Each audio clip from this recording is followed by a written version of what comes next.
Ella accidentally lost her glass slipper, and it was just picked up by Prince Kit, who was passing by. But by that time, Ella was already gone. In order to find the owner of the slipper, Prince Kit invited women from all over the kingdom to try it on.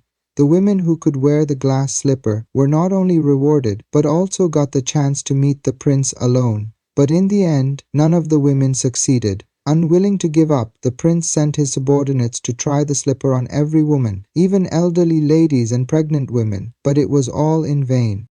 At that time, the real owner of the shoe was already locked up. The woman's name was Ella. She was born into a happy family. Her mother was a loving and virtuous woman who cared deeply for Ella, while her father was a merchant who always brought her gifts when he returned from his travels. But this happiness didn't last long. When Ella was just 9 years old, her mother fell gravely ill. On her deathbed, she told Ella to always be strong, brave, and kind. Those words became Ella's guiding principles in life, shaping her character and inspiring her to always stay hopeful despite the hardships she would later face. After her mother's passing, Ella grew up under her father's loving care. Their life was peaceful until a strange woman, Lady Tremaine, appeared and shattered that peace. Lady Tremaine seemed noble, but her heart was cruel, and her 2 daughters, Drusilla and Anastasia, were just as wicked. They became a new family, but harmony did not last. When Ella's father suddenly passed away while traveling, Lady Tremaine and her daughters showed their true colors.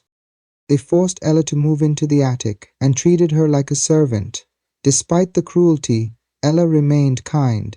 She befriended the mice in the attic and shared her food with them, often speaking to them as though they were her friends. Every day, she hoped her father would return, but she was met only with sorrow. Without her father's protection, Lady Tremaine became even more ruthless, making Ella do all the chores. She ate only leftovers and was mocked relentlessly by her stepsisters, who cruelly nicknamed her Cinderella because of the ashes on her face. She bore their ridicule in silence, choosing to remain hopeful rather than succumb to despair. One day, Cinderella finally had enough. She rode her white horse into the forest and encountered a frightened deer being hunted. She bravely protected the deer and convinced the hunter to let it go. During their conversation, the hunter was moved by Cinderella's kindness and beauty, and she in turn was charmed by his humor and warmth. But what Cinderella didn't know was that the man was actually Prince Kit, heir to the throne. Back at the palace, Prince Kit couldn't stop thinking about Cinderella. To see her again, he planned a grand ball and invited everyone in the kingdom. Cinderella was excited when she heard the news and told her stepmother. However, Lady Tremaine only prepared dresses for herself and her daughters, leaving Cinderella out. Undeterred, Cinderella decided to wear an old dress that belonged to her mother, but Lady Tremaine, thinking it was shameful, tore Cinderella's dress to shreds. Heartbroken, Cinderella ran to the garden and cried, feeling as though all hope was lost. Just then, a mysterious old woman appeared and asked for some milk. Despite her sadness, Cinderella offered her a cup with a smile. Touched by her kindness, the old woman revealed herself to be her fairy godmother. With a wave of her magic wand, she transformed a pumpkin into a golden carriage, mice into white horses, and a goose into a coachman. She then cast another spell, surrounding Cinderella with glowing blue butterflies. Her old dress transformed into a magnificent blue gown, adorned with shimmering details that made her look like a princess, and on her feet appeared a pair of sparkling glass slippers. Before Cinderella left, the fairy godmother warned her that the magic would wear off at midnight. With that, Cinderella set off for the palace, her heart pounding with excitement. The ball was already in full swing when she arrived. As soon as she entered, all eyes turned to her. The prince, recognizing her immediately, smiled as he walked towards her. Cinderella gracefully descended the staircase, and the crowd parted for her. She and the prince danced, lost in each other's company, oblivious to the stares and whispers around them. Just as she was about to tell him her name, the clock struck midnight. She panicked and ran from the palace, with the prince chasing after her. As she fled down the steps, she accidentally lost one of her glass slippers. However, she had no time to retrieve it, as the magic was already fading.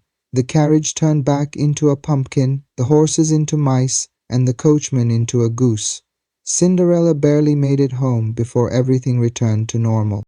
The next day, Cinderella hid the remaining glass slipper, but Lady Tremaine found it and shattered it to keep her from meeting the prince again. Then she locked Cinderella in the attic. Meanwhile, the prince was determined to find the mysterious girl. He traveled across the kingdom, letting every woman try on the remaining slipper. Despite their desperate attempts, none of them could fit into it. Some tried to squeeze their feet in, others tried to cheat, but none succeeded.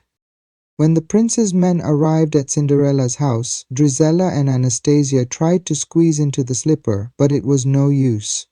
Cinderella, locked in the attic, began singing, catching the attention of the royal guards.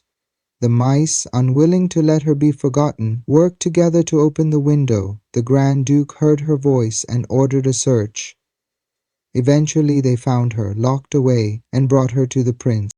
The prince gently placed the slipper on Cinderella's foot, and it fit perfectly. Finally, the two were reunited. Despite all the suffering she endured, Cinderella remained kind and brave. She forgave her stepmother and stepsisters before leaving for the palace. Cinderella and Prince Kit were married in a grand ceremony where the entire kingdom celebrated their love and kindness. Together,